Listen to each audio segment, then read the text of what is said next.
Exciting guest with us today on our podcast. I want to introduce Bob McQuillan. Bob McQuillan is the Vice President of Franchise Development for Hand and Stone, and I will call it a friend. And I know you've worked with Bob before, correct?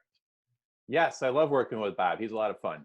All right. Well, Bob, it's so great to have you with us today. I know we got you up early on a Friday morning here, and I know you've got a great story to tell us because I think you're the only person I've talked to that has actually been in an emergency room this week that didn't have to deal with COVID-19. So, Bob, welcome to the podcast. Pete and Nat, thanks so much. I appreciate it. Great to be here. Yes, I was in the emergency room yesterday with my wife. She had broken a couple toes, just a clumsy experience by walking into a couch by mistake and in the dark at 04:30 in the morning. So it was that actually I wasn't really allowed in. I mean, I walked in, showed my face. They said, quickly, get out. It's only for patients. I couldn't wait in the waiting room, but that's over, thank God. Oh, that's great. Well, it's great having you here, Bob. I think one of the things that I think about when you told me about your experiences, now you're a former college athlete, is that correct? Yeah, I played football and I actually I was on the boxing team as well. So, if I forget a name here or there, it's because I've been hit in the head quite a bit, Pete. All right. Yeah, I had you for a football player. Boxing, that one catches me off guard. So yeah, it caught me off guard too. Yeah. So where'd you go to college? The Westchester University of Pennsylvania. The Westchester. Division two school, Golden Rams. Go Rams. Right. Golden Rams. Quite a mascot there. Absolutely. Right. And what'd you study? I studied marketing and speech communications. Okay. What'd you do when you got out of college? What was your first job? Oh my God. It's funny. While I was in college, actually, I bounced, I bartended. I had my own bartending business. So I would do functions outside of the university and for the university as well. So I worked full-time, went to school full-time, played 2 sports and graduated on time. And then I have to listen to my daughter say, "Oh, I've got too much to do, Dad." I don't want to hear it. But after college, I was actually guided in the direction to sell capital equipment with a company called Davox, which is it's a Canon copier representative. So I sold copiers to businesses for the first few years to cut my teeth in sales. I'm sure that was a lot of fun. It was fun. It was. Yeah. So when did you first get involved in franchising or even Hand and Stone? Yeah, great question. Quick, I'll try to make this quick. My story was I was in medical sales for about 11 years. I sold surgical instruments to surgeons. I was in the operating room almost every day of my life for a long time. And then I decided to when the late 90s, 97, 98, 99, I'm watching this huge surge in technology and I'm thinking, I've got to be in technology. So long story short, within 6 months of when I made the decision, I was with Cisco Systems.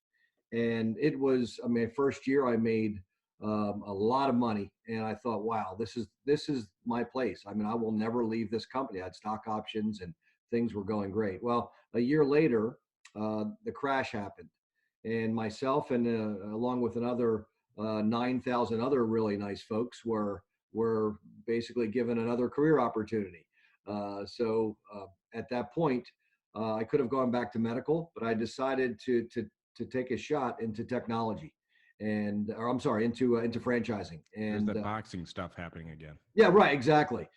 So anyway, a friend of mine was part of a franchise called Hollywood Tans, an indoor tanning salon business, and I joined Hollywood Tans, became the salesperson with Hollywood Tans. That's how I cut my teeth in the franchising business.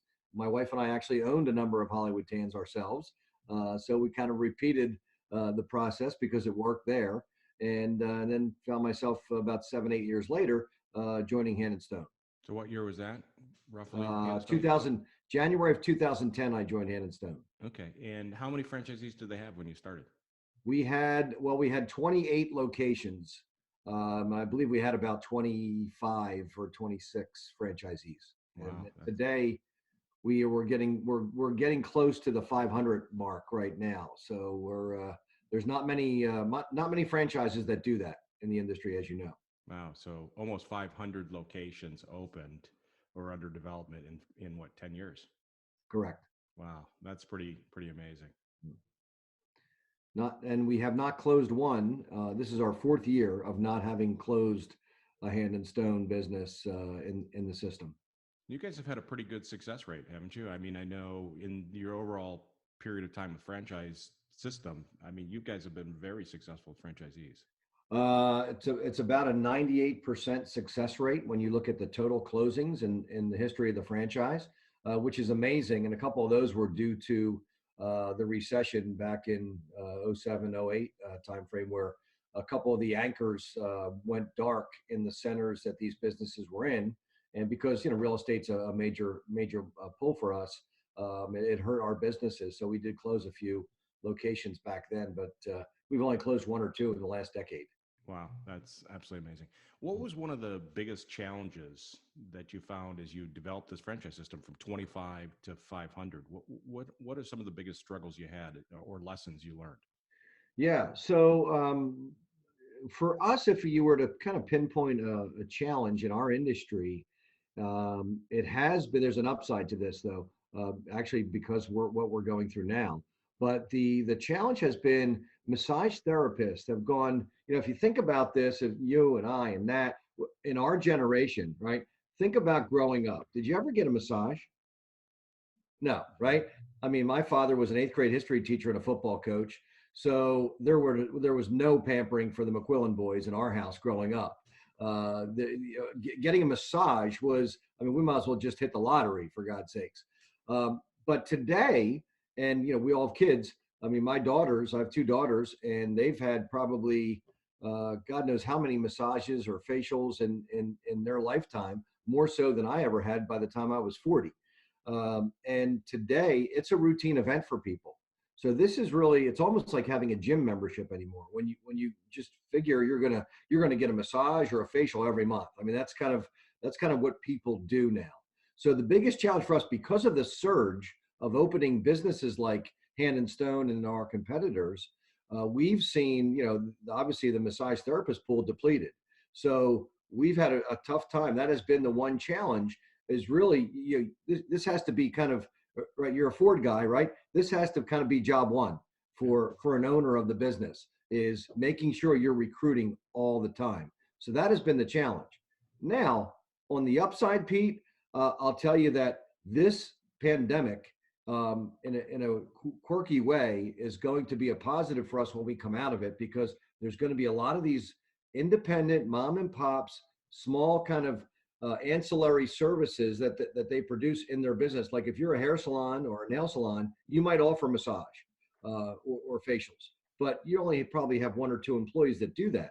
This is going to offer a lot of opportunities for us on the therapist side for hiring, because I think they're going to want to be with a company like ours that mitigates the risk, a company that doesn't close businesses, a company that can guide them in the right direction, that has upward mobility. So in a weird way, this is going to be a positive for us when we come out of it.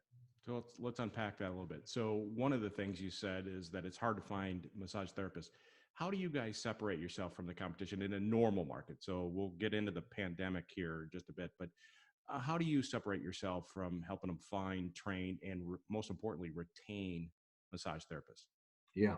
So one of the things we do, well, one, we have a national recruiting director and a team actually behind her that recruits nationally. So we put together, we are actually one of the only companies, if not the only company, I'm not sure if anyone else has done this, but we're an accredited, basically, institution where we can offer credits to learning credits, teaching credits, education credits to the therapist, because they have to obviously keep up with standards and practices and protocols in the industry. So we're able to teach that. So that's one of the things that we separate ourselves from.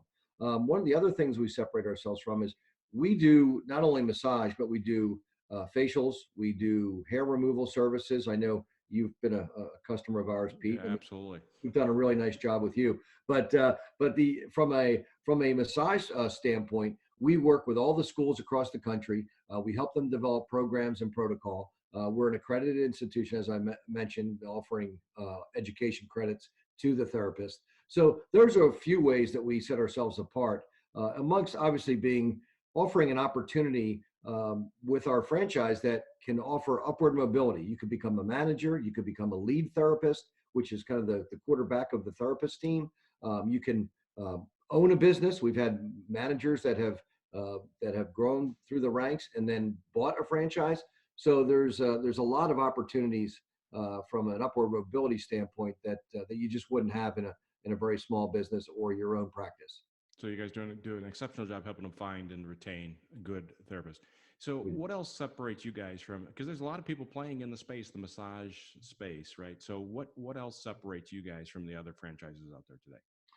Well, one of the things is success. So if you look at and this is just not a term that I'm using loosely.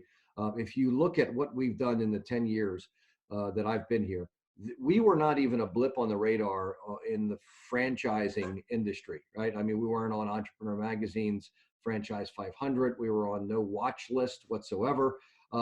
Since that time, in January of 2010, that I started with the company, we've gone from not even a blip on the radar to the #1 ranked franchise in America in our category. So we've gone from nothing to the number. We're ranked about 150th overall of the top franchises. We're the #1 in our industry, and that's based on not only revenues. We've surpassed every cohort that's measured in this industry. Average earnings or average revenue after 12 months, after 24 months, we're now over $1.3 million on average revenue of a spa that's 24 months or older.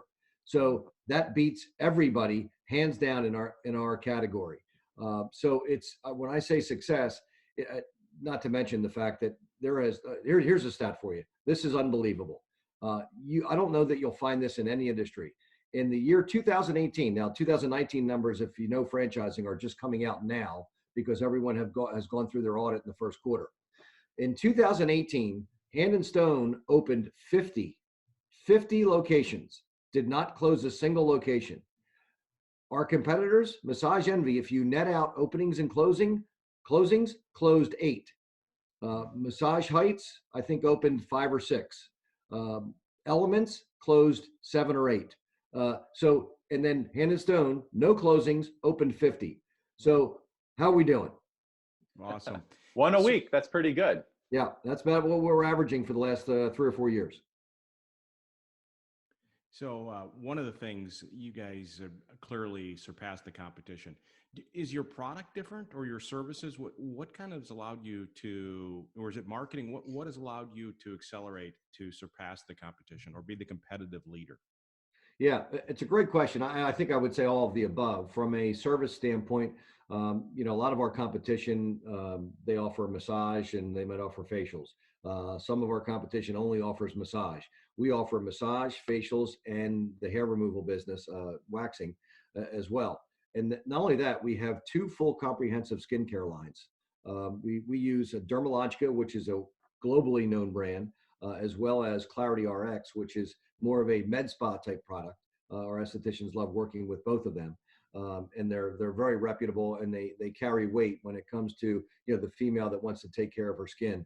A lot of males are doing so now as well. But when you look at the skill sets of the owners in our business, coupled with the fact of a more robust service offering, and then the fact that we have an in-house advertising agency. We actually own an ad agency, and they only and exclusively work for Hand and Stone franchisees.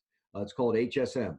HSM it's got about 23 full-time employees now. We have a social media department, a graphic design department. We have the head of the agency that helped LA Weight Loss grow from under 80 locations to over 800. There's a lot of expertise on the staff, and you won't find a business with that type of those types of tools in the toolbox to help you succeed in our industry. That's awesome. Now, so clearly product, services, support separates you. Let's talk a little bit now. We're in the midst of the COVID-19 situation or pandemic, whatever we want to call it. Right. And one of the things that I tell candidates when I'm working, Nat and I both do, is that when we're talking to candidates, we say this is a great time to validate a franchise, right? You get to validate the experience of the leadership team, most importantly, how they're helping get the franchisees through these rough waters. So leadership, as well as what are they doing just overall economically? Are they doing some things to make it easier for the franchisees to get through these troubled waters? So tell us a little bit about what Hannah Stone is doing for those nearly 500 franchisees. Sure. Well, yeah, and it's a great point. And the first thing that comes to my mind is obviously our franchise system. We have built this system on the backs of our franchisees because that's our focus. And we're very critical of the people we bring in to this organization. Both of the folks that that we've worked together with. They are skilled. They're sophisticated. They have a great sense of not only technology but the financial end of the business. They're multitaskers. They're organized. So that's the makeup of our system. So we took great care of bringing them on. Now our focus has to be we need to take great care of keeping them here. So what we've done is, one, we over communicate.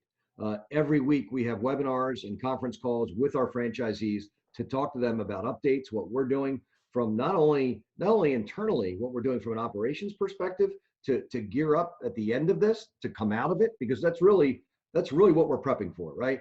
Right now, a lot of our franchisees are taking advantage of this time to better themselves and better their staffs. Because what you find in this type of situation, in this kind of pandemic that we're in, is the cream rises to the top. We're finding that people that really care about your business, they are going to do things unasked, right? You don't even have to ask them. They're going to do things in your organization that you would have never thought would have happened, and that's important. So what we're doing now from a company perspective for the franchisees, we're over communicating the task of okay, here's what we're going to do to prepare for the outcome. But in the interim, we are attacking real estate. We're attacking finance on behalf of them. We're working with the landlords to get rent abatement. We're working with financial companies to get small loans and obviously the SBA. So on their behalf, we're working with all these organizations. And our management team, I have to tell you, I worked at Cisco, I worked at US Surgical, two of the best companies that you'll find. And our management team at Hand & Stone, I would put them up against anyone. Our CEO is absolutely phenomenal. And I'll tell you, what I've seen through all of this is that the owners that really kind of were challenged in this business, they're breathing a new life right now. There's this kind of groundswell of positivity in our franchise system. And they know that we care because we're helping them through all of this. And I'll tell you, there's a light at the end of this tunnel, and it's not a train. And we are so looking forward to it. And we see this as, we're going to come out of this. We were number one when we started. We're going to be number 1AA when we finish and get through this thing. So for those reasons, I'm very excited about what's going to happen on the other side of this. Well, congratulations on showing great leadership and supporting the franchisees through these tough times. I got a email. I'm a member of a franchise, and one of the things they said is, "Hey, listen, you're a member. We promised we would suspend your payments or your monthly dues, but we'd like to see if you would be willing to still pay, and so that we can pay our therapists, or in this case, it was the instructors." Are you guys doing things like that? Now, when you say willing to what, stop payments from so they offered to suspend my payments, but I decided to continue to pay my payments so they could pay their employees. So to kind of support them through the tough times. Yeah. Now, clarify, Pete, is this from a royalty perspective or? No, this is just an individual as a customer. A member of a franchise con. Yes, so believe it or not, Bob, Pete does have memberships at several gyms. Okay. It doesn't look like it, I know. Thank you. So. Well, I know you do, Nat. I mean, that's obvious. You got the 2 tickets to the gun show there. I appreciate that. But okay, so now I'm clear. Now, unlike the fitness industry, they have to suspend payments because they can't offer their product or service on a monthly basis. In our business, if you don't use it, you don't lose it. If you pay your monthly membership fee, and absolutely, if anyone wants to suspend or what we call freeze their membership, we're happy to do so. In our environment, you pay your membership. It's used typically $59.95 a month. And if you don't use it, let's say in April, you'll have an additional service in the bank or credit in May. So for us, it's only been really, we're going in the second month now of this. It's only been a couple months. If it continues, it might be a different story. We'll have more people. But quite frankly, it's less than 2% of the people right now are concerned and are suspending or freezing their accounts. But if they request it, absolutely, we will acquiesce and handle that for them. That's nice that people get the credits. Nat, Yeah. you might need some of these services here. You were just telling me about a piece of equipment, fitness equipment. Now you're going to get yourself hurt. You're going to probably need this when they all. Right. I hope not. Yeah, I was always going to the gym, but now I can't go to the gym. So I have been buying some equipment for my house. So I bought one of those Airdyne bikes. You have the Oh yeah.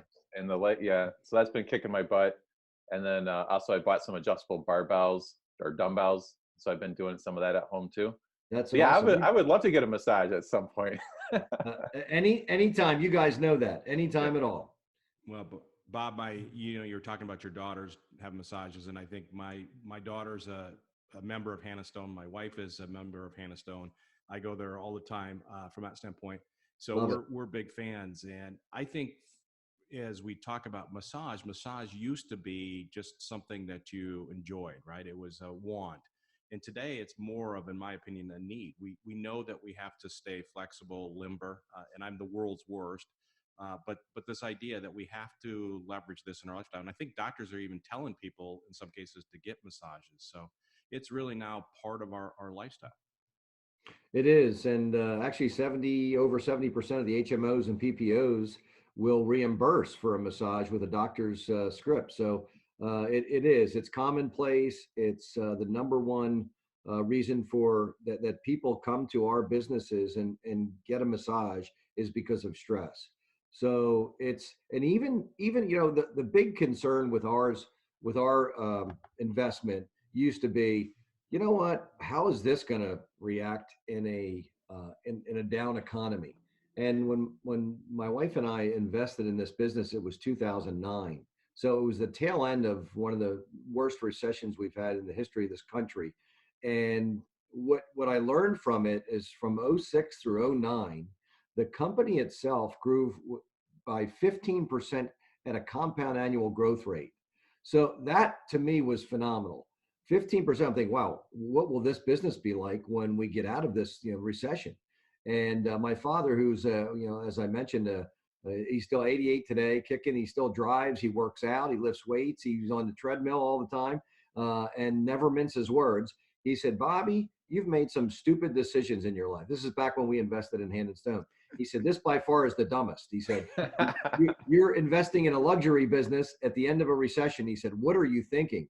Well, it ended up being the best financial decision we've ever made.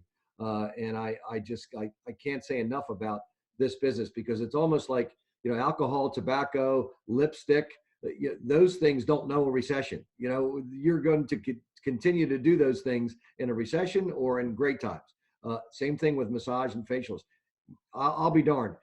Our franchisees or prospective investors, they might not add the kitchen on or do an upgrade to the home or go on a cruise or a vacation, but I'll be darned, they're not giving up that $50 or $60 a month for that 1 hour relaxation period in their life. Yeah, I was at a Hannah Stone a few months ago.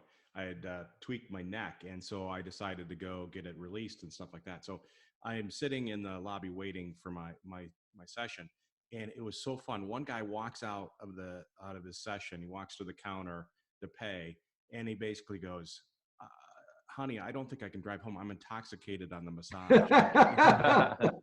I'm like, I want a little bit of that. I'll take whatever he had from that standpoint. And then sitting right across from me was this couple, and they were kind of a strange couple, but you could tell they weren't there for a group massage, but this was their deal. This was their special time to go kind of escape the world. You could just see it in their faces, the way they talked. And I think that's so cool. So, Unfortunately, my kids are now starting to really like massages. Yeah, right. It's a big expenditure. All those college tuitions, and then you have the massage thing on top of it, right, Pete?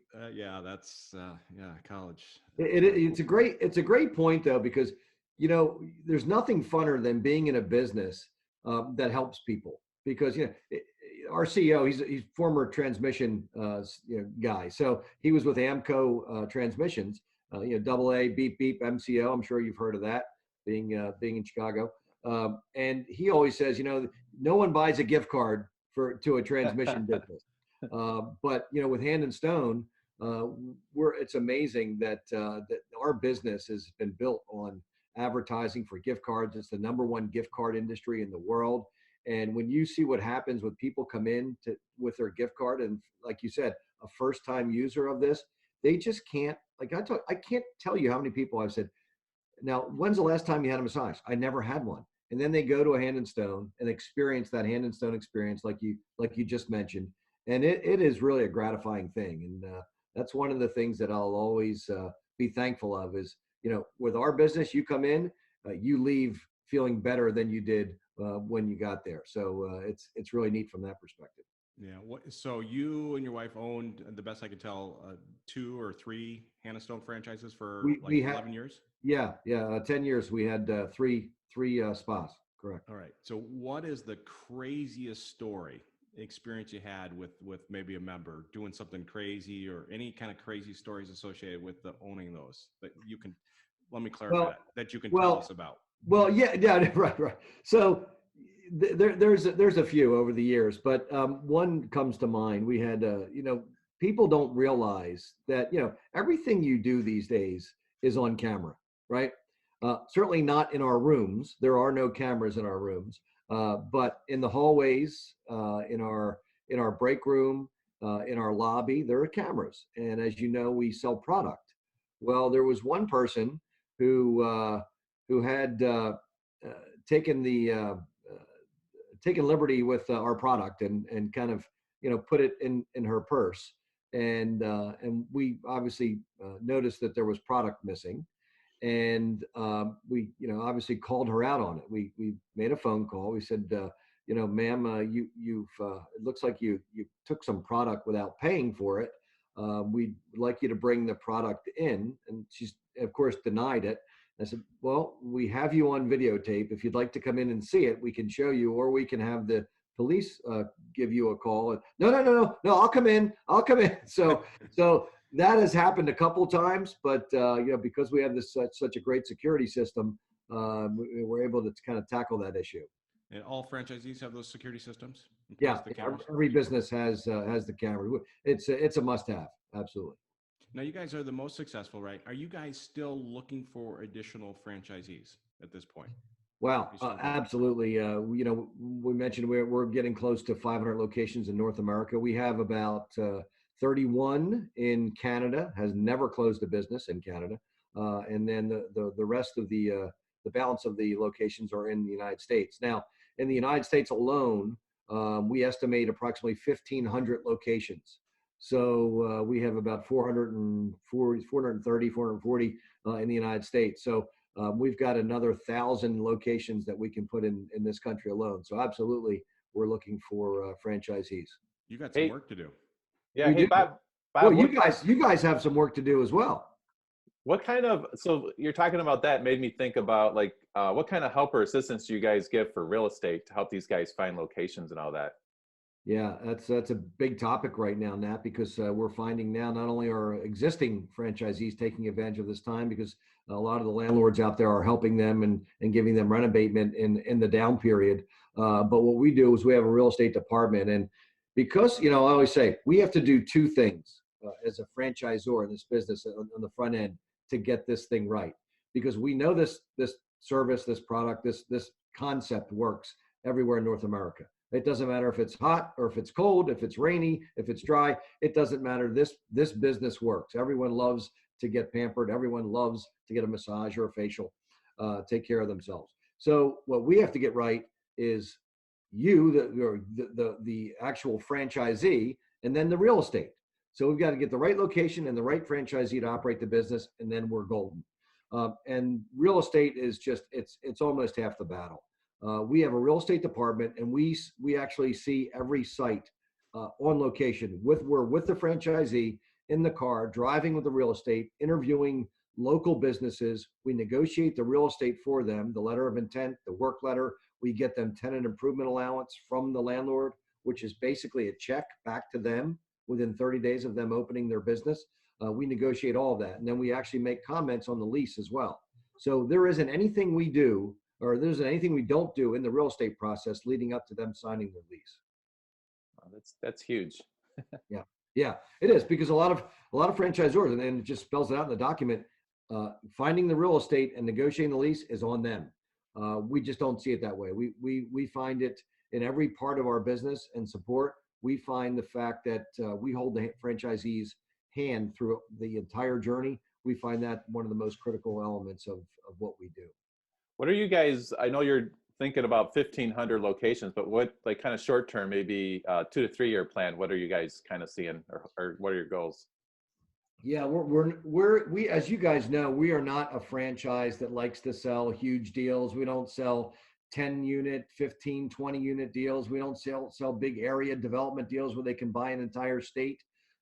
We like the fact that we can do, single unit, 2 unit, or even a 3 unit deal with an individual to help them grow. Because a lot of times you don't know, especially with people that have not gotten into this business, you just don't know when they come in if they're going to love the business or not. So why, from our standpoint, we're very much focused on, their first location. That is our main goal. Get that first location right. So when you bring in a franchisee, our focus is to get them, it's all about capital, right? Get them to break even as quickly as possible. We have a team that's focused on getting them to break even and as quickly as they can.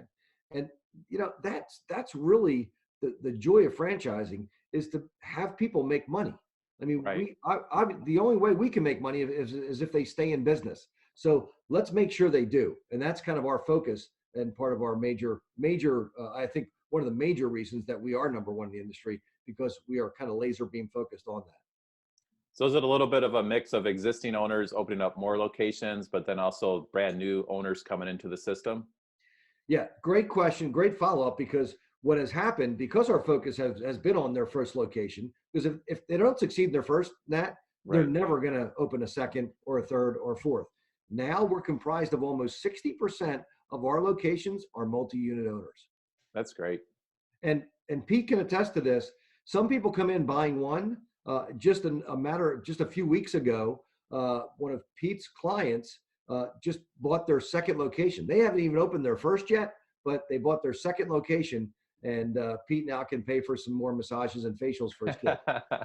Yeah, we call that good validation, right? When guys get into the system, they like it so much, they're like, well, I better buy more territory so I can, protect, kind of like playing Risk, right? They're kind of like, I need this territory. I need this territory. Absolutely. Or in our case, no risk. Right. But it attests to that they didn't even open up their first location, and they were so impressed by your support in the organization that they're willing to step up and do another one. That's pretty good verification or validation for sure. Thank you. What do you look for in terms of new franchisees? So as you look to expand to 1,500, what kind of characteristics are you looking for in a candidate as a new Hannah Stone franchisee? Yeah, well, and kind of as it pertains to you guys, I mean, like Joe in North Carolina, Pete, and John in Michigan, Nat. I mean, those guys, they came from, Joe was in an IT background. John had his own basically advertising and promotions company. A lot of times we'll have people that have run their own business for 15, 20 years and want a new challenge. Or in Joe's case, he had managed teams. He worked his way up. He had a great nest egg. After 20 plus years of working in the same industry, sometimes you kind of need a reset button, right? You need a new challenge. People develop great skill sets when they're working with companies. I mean, Pete, you work for Ford. I mean, your background is, it's phenomenal, right? So you see these people that have worked for great organizations. They've gone through training programs. They did great by their companies. They've developed a set of skill sets in their toolbox that are really basically have paved the way for them to operate a business. Those are the types of people owning their own businesses, leaders, manage teams, multitaskers, have a good sense of not only technology, but the financial end of the business. Those are the best people that we find kind of come on and tackle our business with no fear, and they just flourish. So that's those are the types. And a lot of times it's a mom and pop team, husband and wife typically, or sometimes a partnership that divide the tasks. One maybe focuses on operations and marketing, advertising. The other focuses on recruiting and the financial end of the business. So we see that a lot, whether it's husband, wife, or partnerships that also flourish. Yeah. Do you guys, I know you use franchise consultants, right? People that help people find franchises. Nat and I with Hire Yourself, that's what we do. We help executives explore franchise opportunities. For you, when you have people come in, do you see a better success rate, or I guess it would be better candidates coming in through consultants opposed to, say, an organic lead, somebody just coming through your website? Well, not to blow smoke, but with reference to the times I've worked with both of you, there is no doubt. I mean, it's not even close. When I get introduced to a client from a Pete Gelfland or a Nat Truitt, I know that they're serious. I know that they are looking at this business to invest in. This is a life decision for them. So absolutely, there's it's not even a layer. It's multiple layers of credibility when I get a referral from someone like you, Pete, or Nat, because you've done your homework, you've done your due diligence, you've vetted out this person or these people to make sure that when you send them to me, you hopefully and have confidence in the fact that I'm going to take great care of them, but more importantly, that you've done your job. And I can't say enough about what you guys do to help a company like Hand and Stone. You've basically been, you and your organization has been one of the major reasons of our success. And I don't, that's not lost in this conversation at all. I take that to heart, and I want to thank you guys for it. So absolutely, I would say a big yes to that question. That's awesome. So now I owe you a bottle of wine or something for that, right? So, and I know you like wine. Not a problem. By the way, what is your favorite wine? I'm just curious. Yeah, it's a good question. There's many, Pete, but I tend to really love the robust kind of heavy cabs that come out of California. Right. I mean, I like the Malbecs from Argentina. I like my Pinot Grigios from Italy. I like my Sauvignon Blancs from France, but there's nothing like a silky finish on a Cabernet from Southern California or Northern California that tickles my taste buds more. Oh, that's awesome. Nat, do you have any more questions, Nat? When you were talking a little bit earlier, I was thinking about kind of a trick question, but for people, like a lot of times people that would start working with us or working with me, they're like, oh, I really want to be passionate about what I'm doing. So I was wondering, like, from your experience, when you see people come in, you start working with people or the people that end up investing in Hand and Stone, would you say that they're passionate about massage or kind of what's the hook? Like why are they ultimately pulling that trigger and taking that leap of faith? That is a great question, because I think there's two sides to that. One, I mean, a lot of people are, but that doesn't necessarily mean that there's no tie from a success rate to this. We get a lot of people, believe it or not, that have been members of I think the most well-known brand in our industry, and really the folks that started this concept of membership massage-based concept was Massage Envy. And I can't tell you how many people that are now Hand and Stone franchisees that used to be members at Massage Envy. Because, I mean, Massage Envy did a great job. They have over 1,200 locations. I tip my hat to them. They're a great competitor. They basically they built this industry. But we get people that, they members at Massage Envy, can't get an appointment for 3 weeks. I'd like to own one of these. Well, they're sold out in their market. So the next phone call comes to Hand and Stone, because, you look at who's the next largest, because you want a company that has a proven track record and a history of success. So we get a lot of that. So we get a lot of people that are passionate about massage and love it. And then we get the people that they just don't care because they believe in the business model.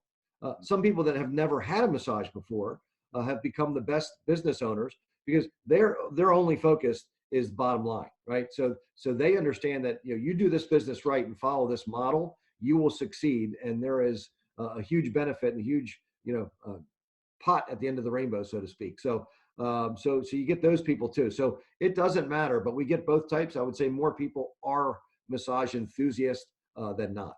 Yeah, I think the whole American, population is more into health and fitness and wellness and kind of those affordable luxuries and all that. And I think it makes sense. A lot of people it resonates with. And then, the monthly membership from a business owner perspective, and even what we're going through with COVID, you guys are still auto drafting people, and there's, now in May or June or July, I get 3 massages, so how great is that?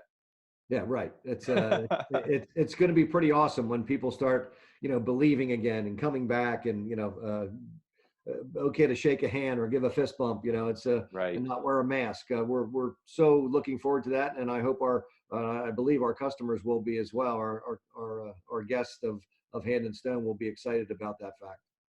It's awesome. Yeah. Well, Bob, congratulations on all your success with Hand and Stone. It's amazing what you've done, what you've built, and more importantly, the success of your franchisees. So congratulations on that. We thank you so much for sharing time with us today. I'd love to, after this, go get a massage and try it out, but it appears I'm going to be locked down here for a few more weeks. But thank Right. you for taking time out of your busy schedule. I mean, you could be in the emergency room with your wife again, but you're here with us. So thank you. All right, guys. Pete, Nat, thanks so much for your friendship, and working with you guys has been an absolute joy. I look forward to the years to come where we can continue to do that. And God bless you guys, your families, and hope everybody's safe. And we'll look forward to talking to you very soon.